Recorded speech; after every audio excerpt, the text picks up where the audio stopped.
The 1980s were a great period for rail-related television in the UK.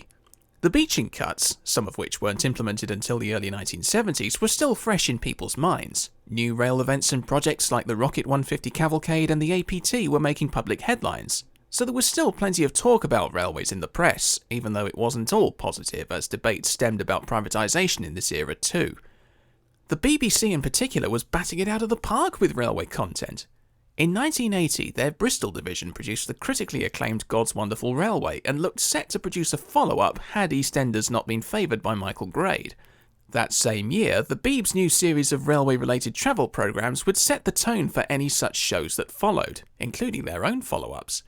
In 1984, children received a faithfully engaging adaptation of the Reverend Audrey stories, and judging by the way that franchise and everything that goes with it has continued to go, it looks like the late 80s and early 90s generation got the best years of it.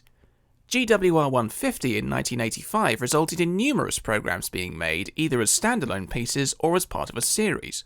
Journalist Miles Kington presented Steam Days, a 6-part look at the impact that the age of steam had on Britain's railways. The brief return to steam of Mallard attracted terrific attention from television companies, so plenty of coverage was captured and presented, most notably in a half-hour piece presented by John Huntley named Mallard the Drake's Progress. Made for Channel 4 in 1988, it's still regarded as one of the greatest celebrations of the world's steam speed record holder.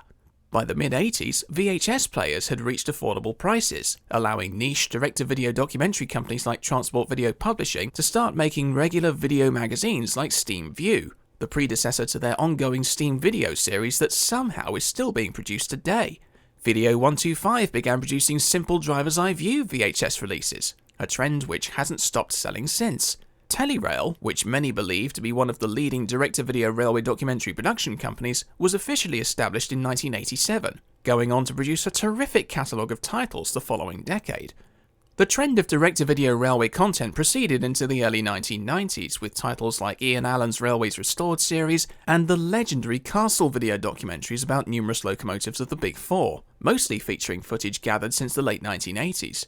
The decade was rounded off by the BBC with two notable programmes: The Train Now Departing in 1988, which is still regarded by many rail fans to be one of the best railway documentary shows ever made, and Away Day the following year, a similar programme in tone, albeit driven by presenters instead of monologues. Many of these shows had the benefit of old railway workers and passengers, some of whom had been around since before the First World War, to share their stories and experiences. And in similar style to Don Howarth's film on Fred Dibner from 1979, many of these individuals drove the narrative of documentaries like The Train Now Departing with contemporary action and archive film over the top. 30 to 40 years on, many of these shows are fondly remembered pieces of nostalgia that continue to inspire new generations of rail fans. Perhaps all of the best qualities of railway content from the 80s can be summed up in a trilogy of films about the Somerset and Dorset Joint Railway. You might have seen them released on VHS in the early 1990s under the title All Change at Evercreech Junction, but in case you haven't, I'll give you the rundown. Between the years 1984 and 1988, the BBC commissioned 3 separate documentaries taking a then and now look at the Somerset and Dorset line in stages.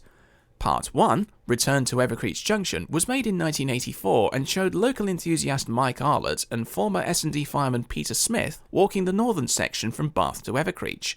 In 1986, the follow-up film examined the southern section of the line to Bournemouth and demonstrated the effect it had on S&D enginemen. This film was so well acclaimed that it won the Royal Television Society's Regional Programme of the Year award. The last film, The Friendly Line to Burnham, was tied in with another series of railway documentaries titled The Seaside Trains, made in 1988. This time, it looked at the branch line from Evercreech to Highbridge and Burnham-on-Sea. The 3 programmes showed a wide variety of archive films shot by railway photographer Ivo Peters, who had been documenting the S&D since 1958. Ivo was also interviewed in Return 2 in what would be one of his last television appearances before his passing. There was also a wide variety of S&D workers featured throughout each film, from crossing keepers to signalman and engine driver Donald Beale, who looks set to become a household name amongst rail fans thanks to his appearance. The archive cinematography is up to Ivo's usual high standards, but what's more impressive is the contemporary shots matching Ivo's vantage points.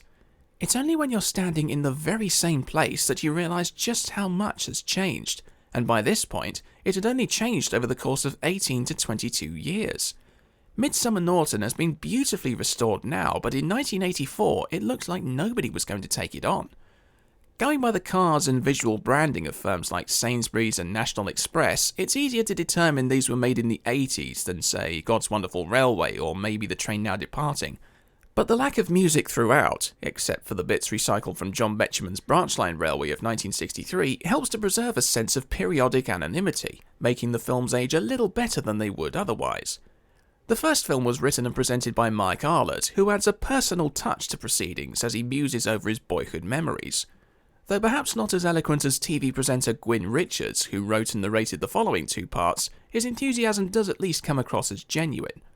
If there's any minor criticism to have, it's that All Change At doesn't feature quite as much coverage of the disused S&D itself, but it easily makes up for that by showing Donald Beale and Peter Smith on the footplate of a bullied Pacific at the Mid-Hants Railway. This reunion demonstrates the sheer majesty of what it must have been like to work the Pines Express in its heyday. So why were these particular films made? What was it about railway documentaries of the 80s that people enjoyed so much? And with all of the pieces made about the S&D either for home release or mainstream television since, why do rail fans come back to these three the most? So, incidental story here. Back in October 2020, I received an email through my website from someone who thanked me for reviewing a TV show he had produced back in the 1980s. We got talking, and he revealed to me that he had actually produced so much more about railways than I had already mentioned before. His credits include the 3 Somerset and Dorset films, the 2-part Little Train to Linton, some films about the demise of Swindon Works, The Train Now Departing, and an episode of Channel 4's Speed Machines about the LMS and LNER rivalry in the 1930s. So naturally, I just had to interview him while I had the chance. So it therefore gives me great pleasure to introduce you to the producer of All Change at Evercreech Junction and so much more besides, Andrew Johnston. How are you, Andrew? Well, I'm fine, thank you, and thank you very much for asking me. So, where did your interest in railways begin? Well, very early, I think one of the triggers definitely was being taken to see the Titfield Thunderbolt, which I just thought was a magical film. And that was 1953, which tells you how old I am. And I just got hooked, I think, and felt railways were something very special. One of the great things, we lived near Brighton and our trains were fairly ordinary Southern electrics. But once a year we'd go to Cornwall, and that meant going to Brighton Station, and there would be this wonderful great green monster, a bullied Pacific, West Country or Battle of Britain class, that was going to take us all the way down to Cornwall. And it was just so exciting, going past wonderful sort of yards full of locomotives, going past the liner Queen Elizabeth, Queen Mary at Southampton Docks. So it was all very vivid. And then at Oakhampton, we'd change onto the branch to Padstow. And that meant going from the modern world to being hauled by a Victorian T9 engine in a 1930s coach. And it was just a magical treat, really, for me. And I just watched it all unfolding through the window. Then, of course, inevitably, you get the sort of the Hornby 003 rail tin plate train set. It just struck me the other day. The one I had was Sir Nigel Gresley, bought second hand in a junk shop. So it was old enough to have been with LNER on the tender and in blue. And I never guessed then that I would actually end up riding on that locomotive over Ribblehead Viaduct. Just extraordinary experience. But I think that was what got me hooked. And then another thing was I had my one and only footplate ride when I was a kid in Cornwall, where we lived, moved to Cornwall, on the Newquay to Chasewater branch line, long gone. And the driver very kindly let me come up onto the footplate of a small prairie tank. And that was, again, the most vivid experience. And I think once you're hooked, you can't escape, as I'm sure you know. So you developed an interest in railways. Why did you then pursue a career in television? Well, I had absolutely no idea what I wanted to do when I was at school. I wasn't academic. The only thing I was vaguely good at was art. But I captured on a very primitive tape recorder a radio program which was just astonishing. It was called The Big Hewer, and it was about coal mining. And it used traditional music, sound effects, and interviews. And I was just blown away by this thing. And because I'd taped it, I was able to listen to it again and again in my bedroom. And I eventually screwed up enough courage to write to the producer a fan letter just saying how wonderful I thought it was. Never expected to get a reply. And about a week later, this huge envelope arrived, which was full of scripts that he'd sent me. And he said, getting a letter like yours makes my work worthwhile. If you're ever in Birmingham, come and see me, which I duly did. And there I met a friend of his called Philip Donlan. The radio producer was Charles Parker. And his friend Philip worked in television. And he said, well, if you're interested in radio, you ought to see some television. Extraordinary people, very, very left-wing, very passionate. And he let me come and stay for a week in London. And I was just a kid at school. And you can imagine how exciting that was, going to the TV centre and watching classics like Z Cars being shot. And of course, after that, rather like the exposure to the railways, I was just hooked. It had to be television. And that meant going to film school for 2 years and eventually applying to the BBC to be a very lowly trainee assistant film editor. And thank goodness they took me on, and it went on from there. So where did your career in television actually begin? Well, it started off at Ealing Film Studios. We were all put into a classroom and told how to behave as good BBC staff members and learn the basics of film. And it really was film in those days. Videotape was around, but that was the film department. And it had been the old Ealing Studios where the Titfield Thunderbolt film was made, along with other wonderful classics like The Lady Killers and Lavender Hill Mob.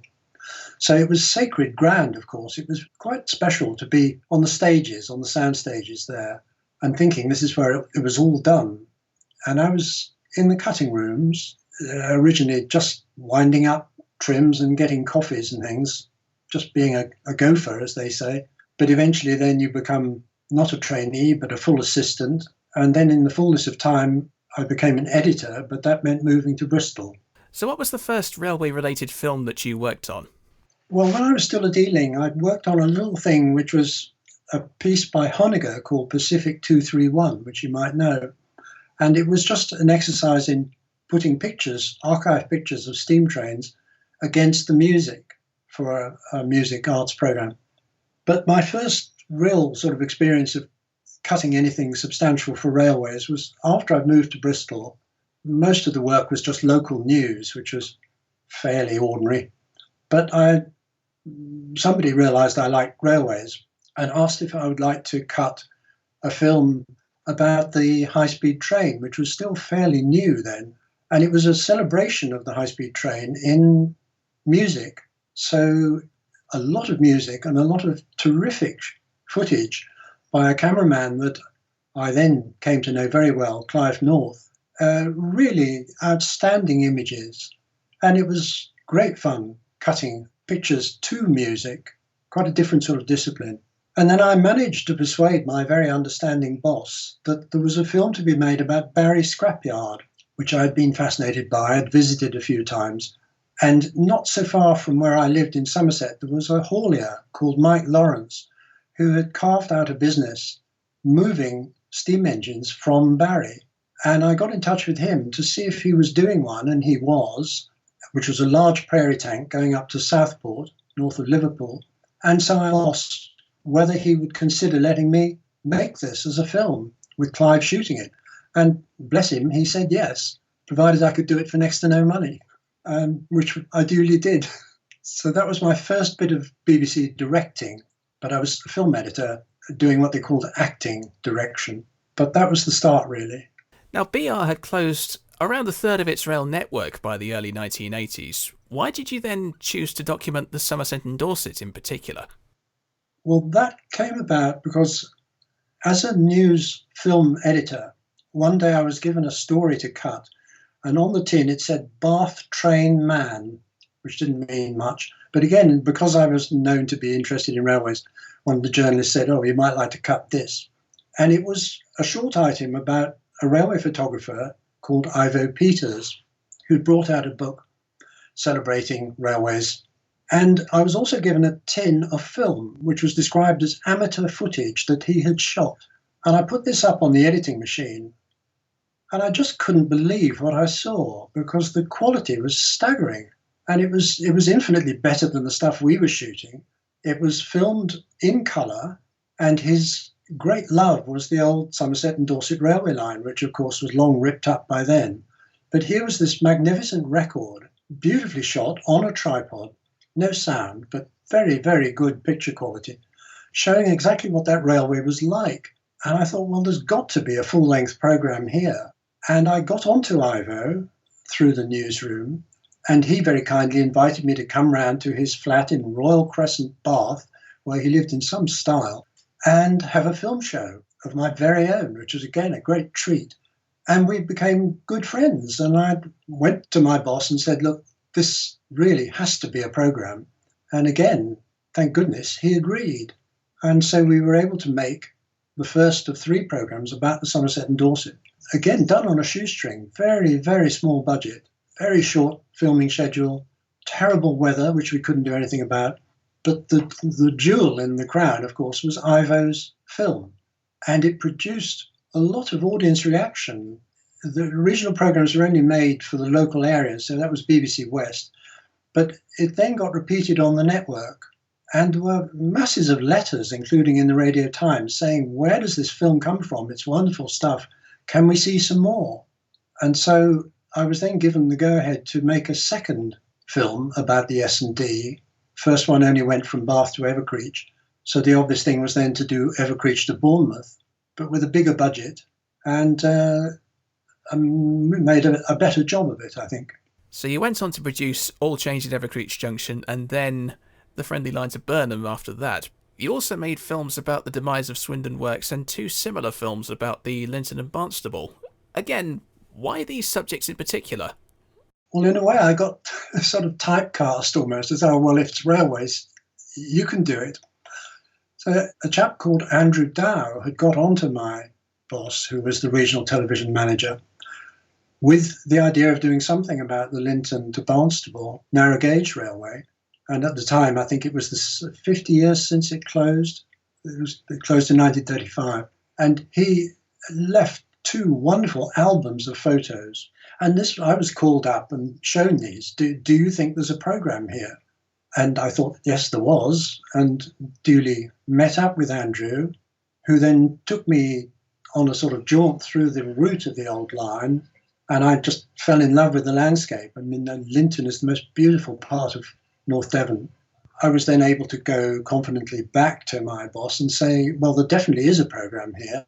And we shot it, and we got extraordinary things, like we managed to interview a 94-year-old chap in Linton who didn't just remember the railway closing, he actually remembered it opening in 1898. Extraordinary. And we certainly were able to interview a lot of people who'd ridden the line, had fond memories of it. And during the editing process, the editor that I was working with, who was a delight to work with, said, I think there are 2 programmes here, not 1. And he worked out a treatment for a second programme. And so we did. So the first one was about the birth, life and death of the railway. And the second programme was, could it be revived? And that meant filming at the Launceston Steam Railway, which was an example of somebody who'd rebuilt a 2-foot gauge line, which is what the Linton line was. So we got 2 programmes, and again, they went on the network and got very good viewing figures. So it just became almost an inevitability that when the 150th anniversary of the Great Western came up, well, we ought to do something about that. I suggested Swindon Works and was let loose on it. A lot of people may not appreciate that most of your programmes were made in the very analogue days of film and quarter-inch tape, which in itself had to go through a very painstaking development process. How much emphasis was there to get shots right first time? Well, there had to be quite a lot of emphasis on shooting things properly. You didn't have the luxury that you have today of cheap memory cards. Film was expensive stuff. The film that we made, All Change at Evercreech Junction, was shot on negative stock. Well, even then, that cost over £100 for a 400-foot roll. 400 foot only got you 10 minutes. So you really had to ration it. And an editing ratio of 10:1 was seen as about as high as you could go, really, certainly on a regional budget. So you had to plan it. You had to have a script and a treatment. You had to know where you were going with it. And one of the problems I had was that I firmly believed that the heart of all these films should be the interviews, real people's recollections, not just endless commentary. Well, to do a long interview on film would break the bank. So the compromise was to interview on quarter-inch tape, which was cheap, and then maybe just film a few answers in sync, as we called it, on film. But the technology was completely different to today. I mean, it really was steam age technology, if you like. It was very cumbersome. There were all sorts of problems, and you just had to live with them. Cost was only one of them. Film stock was less sensitive than modern digital cameras. The equipment was heavy. You needed quite a big crew to cart it all around. It was the days when cameramen had assistants and a sound recordist. You might even have an assistant sound recordist on a drama. You might have a lighting man. Now, of course, everything is shot on small equipment, solo, very, very different. But it was a good discipline, I guess, because it meant you couldn't just shoot everything that moved and hope you could sort it out in the cutting room. You had to have a structure and a plan, and sometimes it worked and sometimes it didn't. You sometimes thought you were going to get a great interview and they just froze up. But other times you got wonderful treats when something unexpected happened. And of course, so much of it is down to the cameraman. If you had a good working relationship with the cameraman, then you could trust him and you knew what he'd get. So I remember with Clive North, I would pretty much say, well, same again, Clive, I'm afraid. We're back on an engine.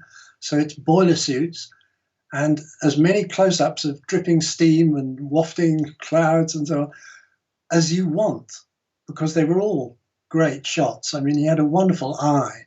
But yes, film, people nostalgia about it and say, oh, the wonderful days of film, just as they do about steam. But it wasn't ideal. And of course, it's worth mentioning also that on the first film, Return to Evercreech Junction, that was shot on what they call reversal film. So you don't have a negative. The film that goes through the camera then becomes the film that you edit. So it gets badly knocked about in the editing process. And it's literally joined together with sellotape, which seems hard to believe now. But that's just a reminder of how crude the technology was. But rather, as with steam, you sort of battled the technology and got there in the end. And it perhaps brought out qualities that modern equipment maybe doesn't, because it's less challenging. So just as a driver like Donald Beale would battle with his locomotive and get it over the Mendips, so I sometimes felt we were really fighting with film to make it do what we wanted. And there was a great sense of achievement when it actually worked. Now, I've noticed with much of your work that in terms of sound dubbing, you've at least tried to match exhaust beats and whistles as much as possible with the locos and the action that's on the screen. So if you've got a Stanley engine, then you've got Stanley Hooters. If you've got Gresley Pacific, it has a 3-cylinder beat, and so on and so forth.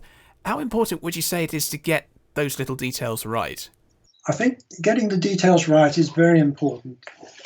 It's part of respecting your audience, really. I never subscribe to this idea that you can sort of talk down to the audience, especially if they're rail enthusiasts. So, they're anoraks, and what do they know?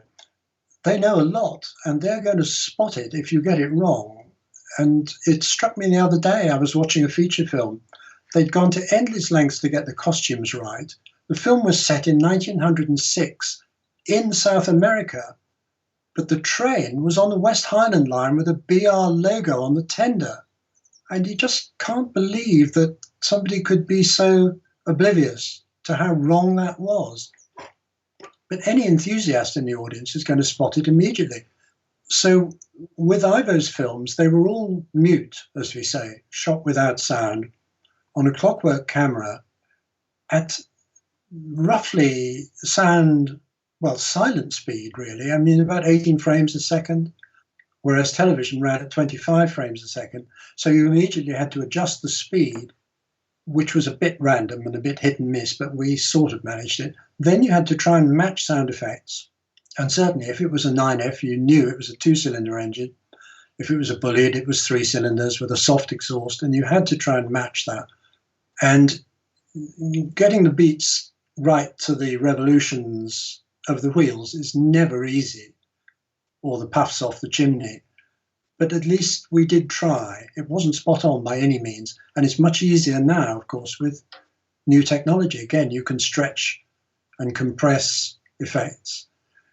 It was fairly hit and miss, but I think it was always something we were very conscious of. We needed to understand what we were showing and really engage with it. I remember on the All Change at Evercreech Junction program, I drew a diagram of a Bullied Pacific for the editor because she wasn't at all familiar with steam, and I think it really helped that I sort of said, this is where the crew are, these are the cylinders, this is what does the work, this is the tender with the coal, and she really got into it.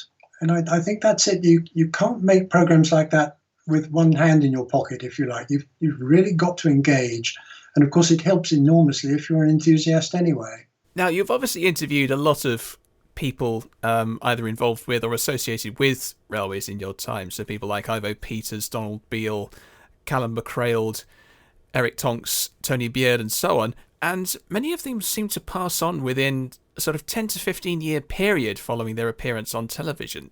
How does it make you feel to be one of the last people to get their stories on camera? Well, I feel it was very rewarding to be doing that. I've always felt that with documentaries. I've tended to make programs about people who are older. I did one about cave divers, and they were all very young and fit. But I've done an awful lot of films for American television about the war, and they were done at a time when you could still interview veterans who'd done extraordinary things like parachuting into France on the night of D-Day or fighting in the Battle of the Atlantic. And I always felt we're putting these people on record. This is very, very important. And I remember one in America, the chap ended up in tears describing something where his second in command had been killed and he felt responsible.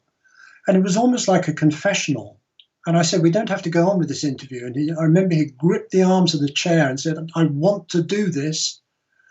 And afterwards, his son said to me, I'd never heard any of that before. I'd no idea that happened to Dad. So I felt it wasn't like a confessional exactly, but we were doing something worthwhile. We were putting on record and making celebrities in modern parlance, if you like, out of people who deserved it. And people like Donald or Callum McCrailed, they were heroic figures to me. So I was sort of sitting at their feet almost, metaphorically, while interviewing them and feeling, well, they're getting credit, which was long deserved, and they tended to be overlooked.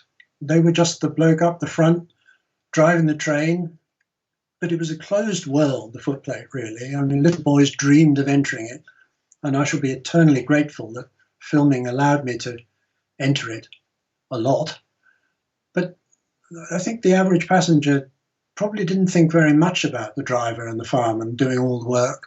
But they were so dedicated, and the best of them, of course, were so good at expressing their feeling, their passion. I remember Callum McCrailed saying, I've driven this line for 40 years, that's the West Highland line, and every time it takes my breath away, just the beauty of it.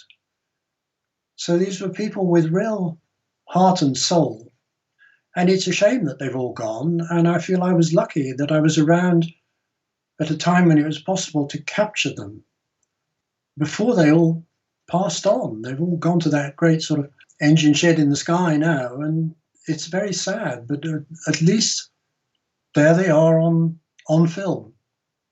And thanks to things like the internet, they're still there. So I was able to look at our interview with Ivo Peters the other day, and he's still alive. There he is, just as I remember him. And Donald Beale, obviously, he was in his 80s when we had him driving Bodmin. So he joined the railway in 1919, so more than 100 years ago. But there he is, fighting fit, full of life. So it's lovely that we were able to do that, I think, and quite a privilege really to meet them all. One little tangent on one of those American films I mentioned. The first question I asked the answer ran for 10 minutes, and it was just brilliant. I didn't want to stop him. I mean, I had other questions, but I thought, no, just shut up, because it was riveting. I'm not saying I'm on that level, but I mean, I think there is nothing wrong with letting interviews run at length. You must stop me if I'm diverting too much, but a little example comes to mind at Swindon Works. I was doing it sound only to save money, of course. I had 4 people who had worked in the workshops, and they were all very tongue-tied and not comfortable, even with no camera running. They didn't really loosen up. And in the end, I thought the only way to deal with this is to knock it on the head and get them chatting off mic and see what happens. And then they all opened up. And once they were up and running, they really got into it. And then I said, look, this is absolutely fascinating. Can we just put the tape recorder on? And they barely noticed. Oh, yeah. And what I got out of that, the best remark of all, I think, was one of them saying, to me, if you look at the steam safety valve on a Great Western engine, you can see the hammer marks where the man who's worked it. And he said, to me, that's like the brush marks on a painting. It shows it was made by a human hand. And I thought, well, that's a gem worth waiting for. But you sometimes have to take a rather long way round to get it. I think I always felt there was a kind of hump you had to get over with interviews, because it's partly a British thing. There's that kind of deference that's, oh, well, you don't really want to know all about this, because people know that an awful lot of people think railways are boring, or whatever their passion may be is boring. And so you have to get over that sort of point to say, well, no, actually, we are interested and we really do want to know. And we're not just after sound bites. We want to do this properly and thoroughly. And so I can remember running interviews up to an hour long, which would be unthinkable, really, in the sort of news world. You want it short and sharp. But I think I always felt that you had to get to that point where people felt they were safe and you really did mean what you said, and then they would start to open up. And that was when you got the gold dust. Or sometimes you got it when they didn't know you were getting it, and that you could say that's a bit sneaky. But I remember a lovely example of that on the All Change at Evercreech shoot on Bodmin, when we pretty much got what we needed. And I remember that the sound recordist gestured to me and did a little signal which said, you should record, which is just spinning your finger around. And he was picking up the fact that Donald Beale was coming up with a lovely statement about why driving was so special. You were away from the management. You were the boss of your own engine. And so we ran the camera on that, but we hadn't put a clapperboard on the front or anything to warn Donald we were recording him. He didn't mind a bit, but you could say in a way we were almost bugging him. But it was one of the best pieces he gave. So talking about the joy of being out in the open air and being independent. And so you get little gems like that sometimes that are quite unexpected. And that was all down to the sound recordist, just alerting me to say, you ought to get this. As I'm sure you know, there's an awful lot of luck, isn't there? Yeah. And it goes both ways. I mean, you can have bad luck. You can have everything conspires against you. When we did the West Highland film, I went up there in June to recce it, which was glorious. The weather was beautiful. I had a footplate ride with Callum on the K1 to Malling. I thought, doesn't get much better than this. Came back with a film crew in August, and it was pouring with rain. And being the nice West Highlanders that they are, they said, oh, you should have been here in June. It was just very nice. And I said, yes, I was. So we then somehow had to make a film in awful weather, but you kind of work with, you roll with it, don't you? You go with what you've got. So I got Callum to talk about bad weather and how dramatic that line can be in bad weather. And then we concoct a sort of sequence of a storm coming and little mountain streams starting to run, and then bigger streams, and then torrents of brown water pouring into the locks. And so you sort of get away with it. It's one of those occasions when you just think, please God, what did we do to deserve this? But then on another occasion, the sun suddenly comes out, the interview goes right, the engine does what you hoped, and it's just wonderful. So it's that unexpected element, rather like a live performance in a theatre. You just don't know quite what's coming. For all the planning, it can throw you nasty little curves, or it can just give you presents. I understand that during filming of All Change at Evercreech Junction, your crew committed an act at the Mid-Hants Railway that would probably drive health and safety people mad by today's standards. Could you elaborate what happened there, please? Yes, I think our filming on the locomotive Bodmin, which admittedly has a big cab, it would be completely outlawed today. I believe I'm right in saying that the maximum you can have on a footplate now is 4: fireman, driver, inspector, and AN other, cameraman, whatever, but you can't have more than that. We had, I think, 9, because the Mid-Hants wanted their own crew on the loco just in case, though they quickly realised, of course, that Donald Beale, who was driving, knew exactly what he was doing because he was an absolute professional. We also had Mike Arlett, who was interviewing Donald. How does it feel to be back in the driver's seat, Donald? And what do you do when you come to a steep hill and so on? We had Peter Smith firing. We also had Clive North, cameraman, his sound recordist, a lighting man, and I was banished to the coal space in the tender, sort of trying to direct it from a distance. But it was just heaving with people. And what's so extraordinary looking at that footage is how Clive managed to frame out all the excess people, so you'd never know we were there. It is just Donald and Mike Arlett talking about driving an engine. When Peter is shoveling, you see a figure standing behind him who shouldn't really be there. But yes, it was quite an achievement, but completely out of order now. The times were rather more relaxed then, but I don't think it was unsafe. Everyone was professional and nobody was messing about and doing anything silly. And Donald was in complete control of the loco. And the crew, the Mid-Hants crew, understood that and were happy to just keep well back in the corner.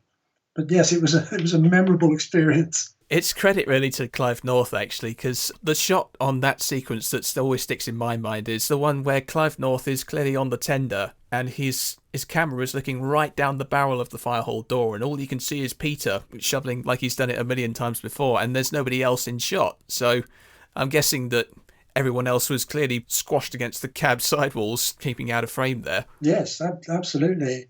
And you have to also remember, of course, that the camera Clive's using is not some little compact digital thing. I mean, I've used a little Lumix camera, which produces broadcast quality pictures, and it's the size of a pack of cards. It's just tiny. And Clive was using a film camera with a long lens on the front and a big magazine of film balanced on his shoulder. So it's a hefty thing to be wielding in the tight space of a locomotive. Also, of course, it's a dirty, difficult environment. The thing is swaying about all over the place, so you've got to be good at hand holding. You've got to know what you're doing, and he was an absolute master, I think, at that process. But yes, some lovely shots. One looking down the boiler along the top of the loco, with, of course, cinders and soot raining down on his head. But it really gives it that sense of power that you can see along the top of the engine with the chimney at the front blasting it out. And he was very good at picking up details of things like the motion working, and kind of hang a camera over the side to get details of the rods flashing around. But yes, again, film, not easy to work with. Another incident that you've told me about is a little thing that British Rail called out over an episode of The Train Now Departing. Something to do with a signal in the Waterloo area, was it? Yes, that was quite embarrassing. The Clapham rail crash had happened quite recently, very tragic, with more than 30 dead, I think. And as anyone who remembers it will remember, it was the result of a signal giving a faulty aspect, a wiring fault. I didn't direct the program. It was in the Train Now Departing series. I didn't direct the program on the line down to the southwest out of Waterloo, but I did give a little bit of advice because the director wasn't particularly a railway enthusiast. And I wrongly thought that a double yellow would give a clear signal on the automatic warning system, which of course it doesn't, because it is actually a warning signal. So I think I suggested that they could put a bell quite happily over that. And of course the program went out and we got a call, a very worried call from BR, wanting to know the location of the signal, because it should have been a siren and it wasn't. And so I had to do a very apologetic phone call to them saying, terribly sorry, it's our fault, not yours. The signal's fine. But it's just an example of how you have to watch out and get details right, especially on railway stuff where safety is such a big issue. Before we go much further, Andrew, is there a bird or something in the vicinity? Because I can hear bird noise. There is a bird, yes. Oh, I see. I wondered what that was. Can't do much about it. Oh, not to worry. It's not something that you can be held responsible for, so I shan't. Technical hitch. We're in the middle of the wood here, and there's an awful lot of wildlife. Ah, I see. So there are birds pretty much everywhere, I'm afraid. But yes, it's a rather tweety one. Interestingly, it cuts through, though, isn't it? Yes. I don't know what species it is, but that doesn't really... It's not really a matter, does it? I'm sure if there's an ornithologist listening to this, they'll probably be able to work it out. Exactly. I mean, the birdie equivalent of the greiser will say, I definitely heard a lesser spotted stone chat or something on that interview. You seemed quite fond of British Rail when I contacted you. Do you think that sectorization was the right way forward for BR if you look at it as a long-lasting structure and not as a means of for an easy sell-off into privatisation? Yes, I think sectorisation probably was sensible. I mean, I was reared, of course, on the regions. So I had this sort of firm belief that southern trains were green and Great Western trains were chocolate and cream. And it was all a hangover from the big four companies, of course. But that couldn't last. And so once you got into the blue and grey era, then it all became rather uniform. But I think things like Network South East, the creation of that with Chris Green running it as a really imaginative manager, was a major achievement. And Intercity, of course. I mean, once they got the HSTs, Intercity seemed to really get its act together and was doing a good job. And I think privatisation was a terrible mistake, particularly Railtrack, of course, which then imploded and had to be renationalised. And we've seen renationalisation on the East Coast Main Line 2 or 3 times now, with bus companies failing to cut it. But yes, I think BR potentially had a future. I'm not too hot on the details of sectorisation, really, and how it all worked. But I think I definitely was a believer in BR continuing. And I think it should have been allowed to. I think the privatisation was just political, really. It felt as if, well, we've got to privatise it because we've privatised everything else. And, well, okay, then privatise the roads while you're at it, which they might yet do, of course. Now, given all of the archive film about the Somerset and Dorset that has surfaced since the days of all change, if you were approaching this again today, would you aim to make a greater use of archive film, or would you still stick to a mix of contemporary and archive scenes? I think I'd probably still stick to that mix. I mean, we varied the archive content a little bit on the third film, on the Friendly Line to Burnham. We had Ivo's footage in colour, but we also had another enthusiast who had filmed in colour, and we used his stuff. We had lots of extracts from a black and white John Betjeman film done for the BBC, back in the early 60s. And we had some black and white news footage of the very last days of the S&D. But I think you still rather want the modern dereliction to make the contrast. So I think I would still keep that ingredient, but not have so much of it. And certainly in the first film, the quality of what we got was pretty dire, really. I mean, it was miserable weather. It just looked so drab and dreary. So I would definitely, if I remade that film, I would have less trailing around in the undergrowth and talking about how sad it all is. But I think you still need that element a bit. But I'd still stick with Ivo. I'm sure other people did terrific stuff, but I think he just is in a different league, really. I mean, in the first film, he talks about that thing of he was told the subject does the moving, you don't. Meaning, just don't wave the camera about. So he used a tripod. And the other thing he talks about is the importance of panning, swinging the camera left to right, right to left, smoothly. And he's got the absolute classic shot, which is he pans with a train right, and as it's going away, another train appears coming the other direction. And he then pans back with that train, ends on a nice framing. It's all been rehearsed. So he knew what he was doing. So, yes, I think I would certainly stick with the material that Ivo shot and probably with that basic balance. But, of course, the big difference, if I was making it again today, is there are no Donald Beals to interview.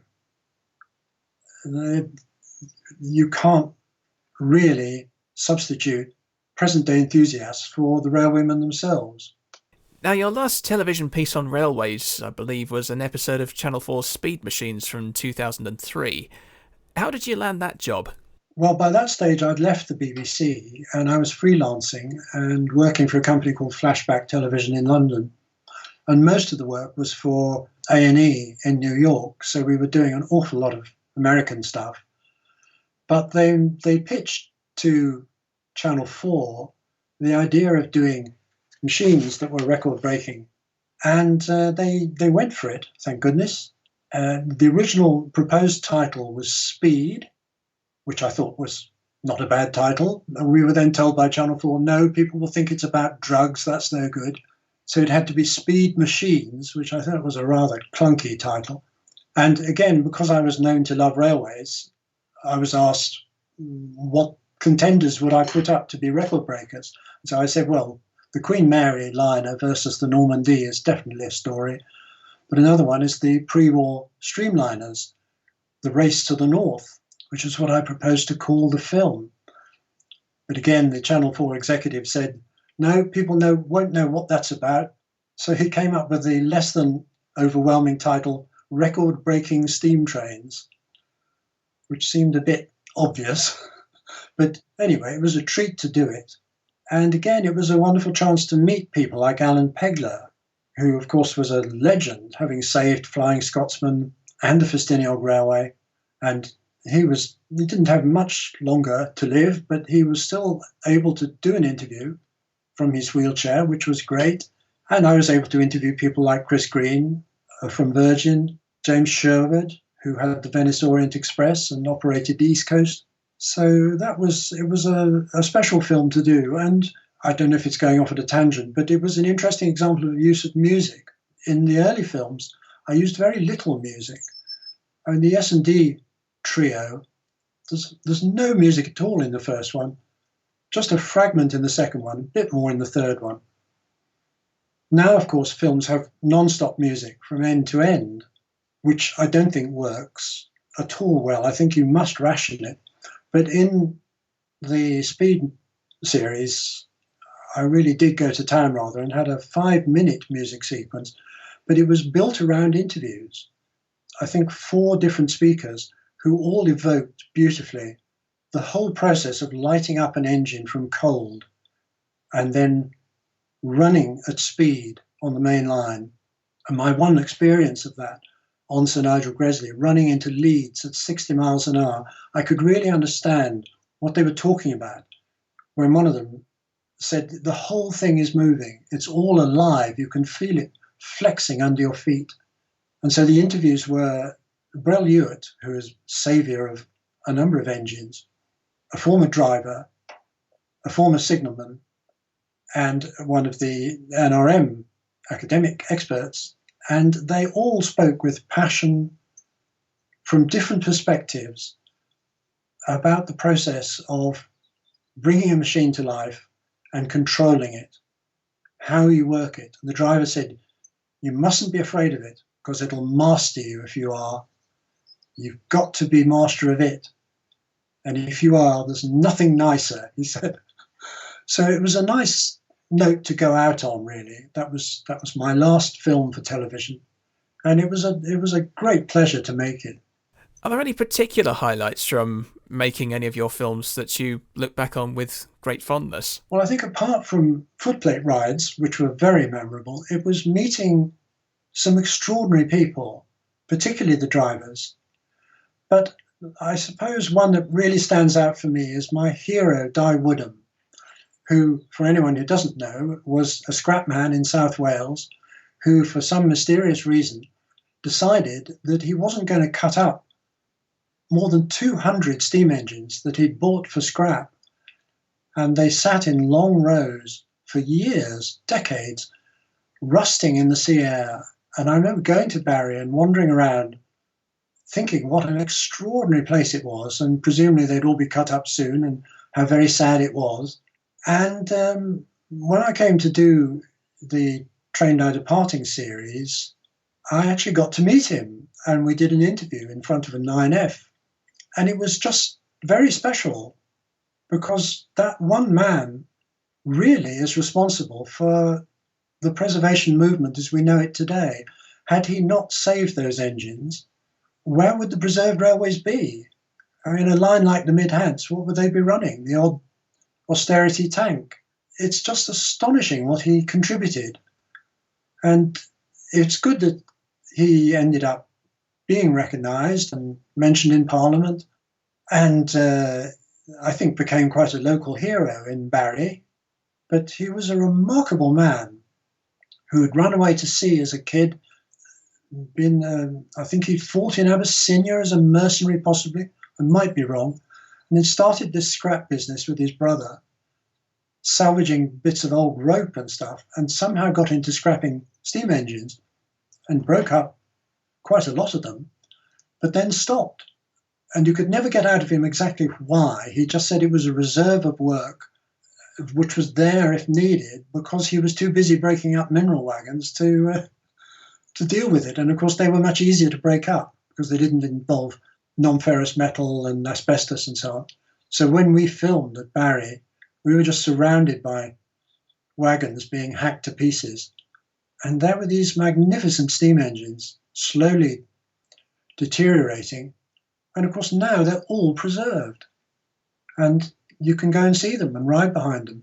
So I think meeting him was certainly a high point. Now, many of your films highlight railway preservation groups like the East and West Somerset Railways, Mid-Hants, Launceston, and so on. How involved have you been with railway preservation yourself? Well, I've only been, I don't know, it's difficult to say how to put it. I've been involved enough in railway preservation to buy bits of rolling stock, but then not really sufficiently competent to know what to do with them. So in my time, I've bought 4 railway carriages and a wagon and the body of another carriage, Victorian one. They've all passed on to other homes now, all been broken up. So I don't think my record in preservation is particularly distinguished. I was never really very good at joining and being one of the gang and scraping away with wire brushes. But I suppose in a way what I have done is, after making the Linton films, I just became hopelessly hooked on 2-foot gauge and all that went with it. And Nigel Bowman, who runs the Launceston Steam Railway, very kindly helped me to get my first fix by passing on some rusty rails to me. And I got a couple of wagons. And from that developed into building a little stretch of narrow gauge in the garden, basically. And so I suppose I've channeled my energies into that rather than the greater good. So it's a rather sort of selfish exercise. Partly, I have to say, from bitter experience, because it's memories like buying a carriage, entrusting it to a railway, which then didn't look after it, and eventually insisted it should be removed or scrapped. And it's quite a heartbreaking experience, something like that. It was scrapped. And I bought it straight out of service, complete with upholstery and pictures of the seaside in the compartments. So I think I sort of dipped a toe into the world of preservation and got rather burned and didn't pursue it. But I have a lot of admiration for the people who turn out week after week, or weekend after weekend in all weathers, to scrape rust and dig holes and do some of the unglamorous stuff. It's an extraordinary movement of dedicated people, and I'm awfully sick of people sneering at them and talking down to them as, oh, I don't know, they're puffer nutters. They're heroic, and in a way they are in that mould, a lot of them, of the railway family. I always saw the railway as a kind of extended family, particularly on something like the S&D, where they all knew each other by first names, and there was that shared kind of feeling that they were going to battle on in all weathers to run a public service, not for profit, but for the community. And I think a lot of today's enthusiasts really come under that heading for me. So would you say that it's beneficial that someone should be a railway enthusiast if they're going to make a film or a documentary about railways? I think it certainly helps to be a railway enthusiast if you are making films about railways. At a number of levels. One is you need to convince your host, if you like, which can be anything from a preserved line to BR, as it used to be, that you know roughly what you're talking about and what you're doing.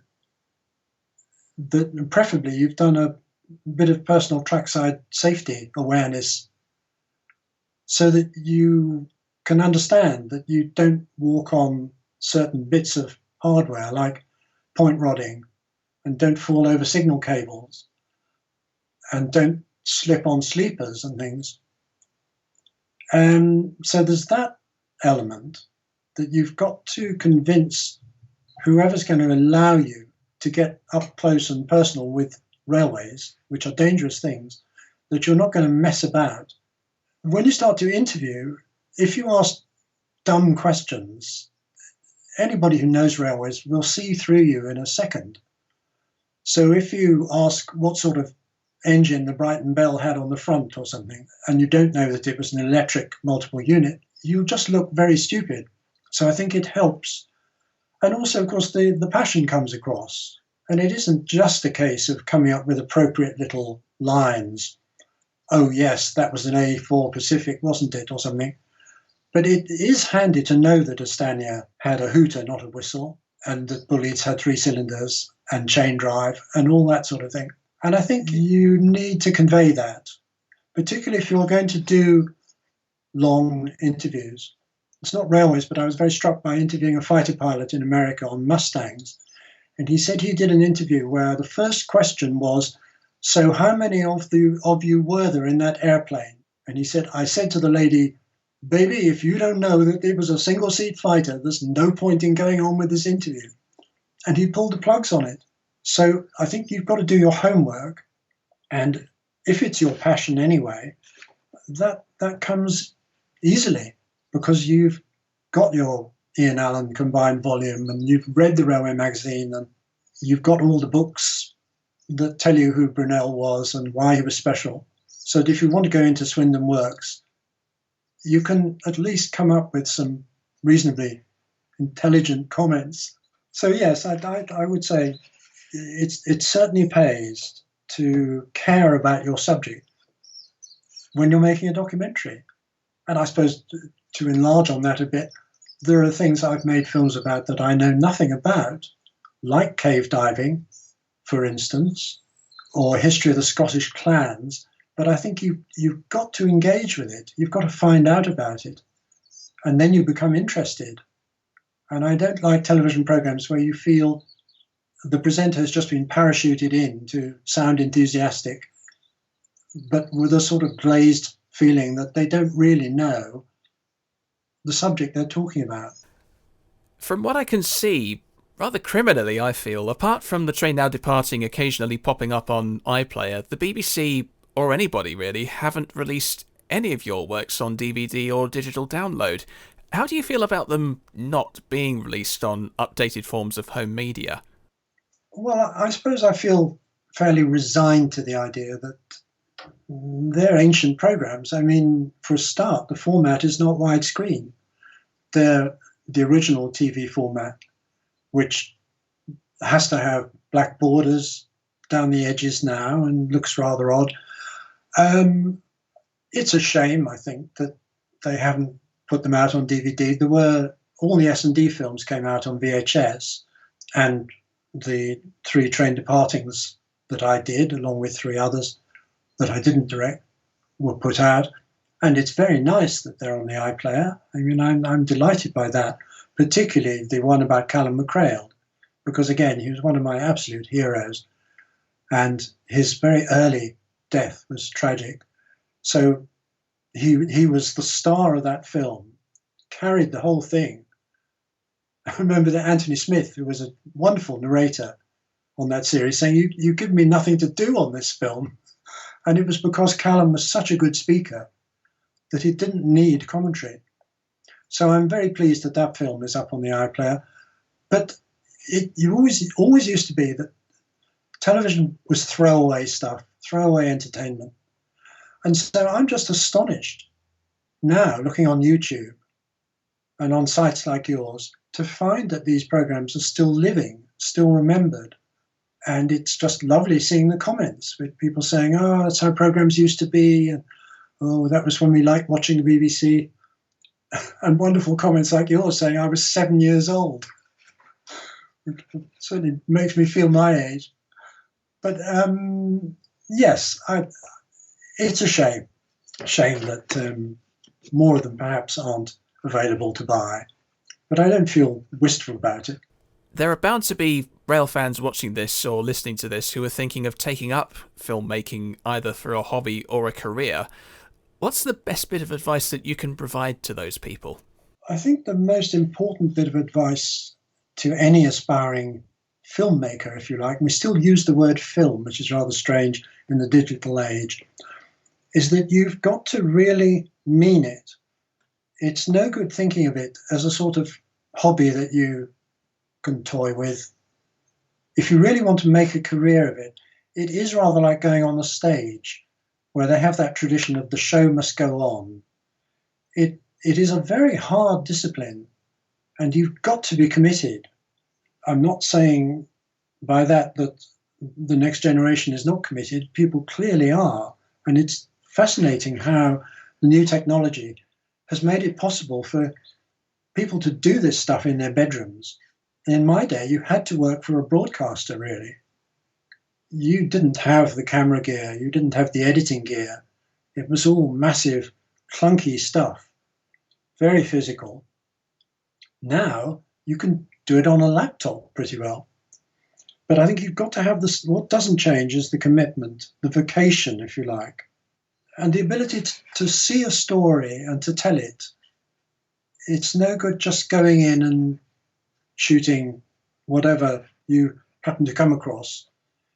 You need to see it. So you need to be a bit of a journalist. You need to see that there is a story to tell, and then how best do you tell it. But in terms of the commitment, a small example of that was the worst experience in terms of overtime I ever had was during a crisis on a drama when I was still in the cutting rooms, and we had to completely relay all the soundtracks against a deadline. And I was on duty without a break for 47 hours. And I was just dropping by the end of it. But that's what you did. And it seems crazy. And I can remember friends saying, well, why the hell do you do it? Why did you just say no? But it's because of that level of commitment that you put to it, really.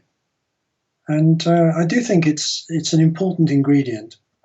You can make programs without feeling all that, but I don't know that they will be as good as they could be if you just go that sort of extra mile. And if you do, of course, I would say that the rewards are enormous. They're almost infinite. There are very few things to beat that moment of watching your finished film go out, as we used to say. Now, of course, it's very often posted on the internet, so it's there anytime anyone wants to watch it, which again is terrific. But there was a real sort of sense of theatre about you watch the trailer later tonight on BBC One, and you think, God, that's my programme, heavens above, and it's in the Radio Times, my goodness. And then the moment arrives and out it goes, and all that work, all that grieving about whether cuts work or have we used the right bit of the interview, that's it, it's done now. What it is what it is. And you just sit back and try not to wince too much. But it's a very special feeling. All Change at Evercreech Junction and its accompanying films are prime examples of railway documentation done right. It may not be as uplifting as the train now departing, but it does romanticise the charm and tranquillity of the Somerset and Dorset Joint Railway in a way that no other account of the line has done since. Apart from numerous low-resolution versions on YouTube, there are still copies of the VHS release knocking around, so if you're able to obtain one, you may not necessarily need to play it in order to appreciate that it's already becoming a collector's item. As for commercial releases of works like this, The Little Train to Linton, The Train Now Departing, and Andrew's films on the demise of Swindon Works, the demand seems to be there, but it's obviously not quite high enough in the eyes of the right people. And as long as they remain on YouTube, the chances of such release remain at risk. Rather sad, really, because if the internet ever goes down for whatever reason, some of the best pieces of railway media in history look set to go with it. I'm Chris, and I'm here to gauge the issue.